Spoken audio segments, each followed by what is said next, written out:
Students, आज हम देखेंगे magnetic field and Lorentz force. तो मैग्नेटिक फील्ड तो हमने कल के लेक्चर में पढ़ा कि वो कैसे जनरेट होता है। ठीक है, तो वो फोर्स की वजह से जनरेट होता है। तो उस फोर्स को हम जो है मैग्नेटिक फील्ड मैग्नेटिक फोर्स कहते हैं। ठीक है ना, हमने कल डेफिनेशन जो लिखाई है उसी के अकॉर्डिंग हम जो है आगे बढ़ रहे हैं।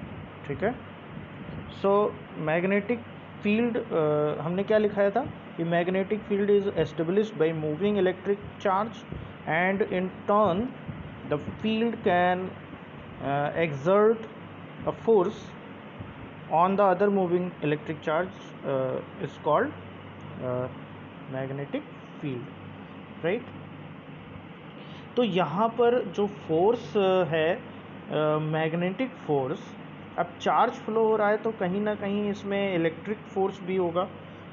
तो लॉरेंज ने कहा कि इलेक्ट्रिक फोर्स और मैग्नेटिक फोर्स दोनों को अगर हम कंबाइन कर दें तो वो एक तरह से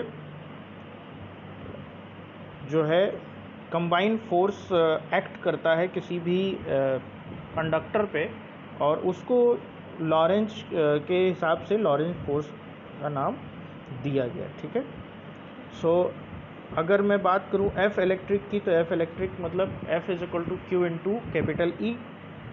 और अगर मैग्नेटिक फील्ड की बात करूं, मोशन में है चार्ज, तो F is equal to Q V B है, क्यू वी क्रॉस बी।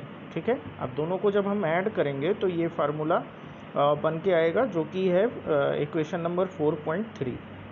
ठीक है ना, यानी जो लॉरेंज फोर्स है वो Q पर, V पर और B पर डिपेंड कर रहा है। B means magnetic field, intensity of magnetic field है, और capital E intensity of electric field है, और स्मॉल v जो है वेलोसिटी ऑफ दी चार्ज है। ठीक है, दूसरा जो है इसमें हम ये कह सकते हैं कि जो आपका मैग्नेटिक फोर्स है वो वेक्टर प्रोडक्ट है किसका किसका, वेलोसिटी और मैग्नेटिक फील्ड का। ठीक है, और वेक्टर प्रोडक्ट जो है उसकी वजह से मैग्नेटिक फील्ड जो है, वेक्टर प्रोडक्ट की वजह से मैग्नेटिक फील्ड जो है वो जीरो हो जाता है। तो अगर वेलोसिटी कब जीरो होगा, जब वेलोसिटी जो है मैग्नेटिक फील्ड के पैरेलल होगा। ठीक है, और जब परपेंडिकुलर होगा तो वो मैक्सिमम होगा। ठीक, नेक्स्ट मैग्नेटिक फोर्स कब जीरो होगा, जब V जीरो हो जाए, यानी चार्ज जो है वो मूव ना करे। ठीक है, तो ये डिपेंडेंसी है इस पर, क्लियर है ना। यानी पैरेलल अगर मूव कर रहा होगा तो केवल और केवल इलेक्ट्रिक फील्ड काम करेगा, इलेक्ट्रिक फोर्स काम करेगा, मैग्नेटिक फोर्स वहाँ पर काम नहीं करेगा। ठीक है ना, अब हम बात करते हैं motion of the charge in uniform transverse magnetic field. तो ट्रांसवर्स इसीलिए कहा गया क्योंकि जो है V यानी स्मॉल v और कैपिटल V दोनों परपेंडिकुलर होंगे तभी फोर्स वहाँ पर एक्ट करेगा। ठीक है ना, तो अभी इसी बात पे हमने बात किया। तो उस केस में क्या होगा कि एक हमने फील्ड लिया, उसमें हमने एक सर्कुलर चार्ज को सर्कुलर मोशन कराया। ठीक है ना, जिसमें वो सेंट्रीपिटल फोर्स एक्ट होता है। अगर सर्कुलर मोशन हो रहा है तो सेंट्रीपिटल फोर्स होगा, जिसको हम mv²/r कहते हैं, और वो किसके बराबर हो जाएगा, मैग्नेटिक फोर्स के QVB के बराबर हो जाएगा। ठीक है ना, जिससे हम radius of the circular path हम निकाल सकते हैं, जो आपको यहाँ पर गिवन है। यानी रेडियस ऑफ सर्कुलर पाथ जो है वो डायरेक्टली प्रोपोर्शनल होता है स्मॉल v के, डायरेक्टली प्रोपोर्शनल होता है मोमेंटम के यानी लीनियर मोमेंटम, और डायरेक्टली प्रोपोर्शनल होता है अंडर रूट एनर्जी यानी kinetic energy of the charge, और potential under root of v। के बराबर होता है, मतलब प्रोपोर्शनल होता है। ये इस इक्वेशन से निकल करके आ रहा है। इससे पहले भी हमने ये पाथ निकलवा चुके हैं, जिसमें हम जो है पढ़ रहे थे। इससे फर्स्ट चैप्टर में हमने पढ़ा था, और उस टॉपिक का नाम था जो फर्स्ट चैप्टर में हमने पढ़ा था, ठीक है, उसमें हमने ये निकलवाया हुआ है। ठीक,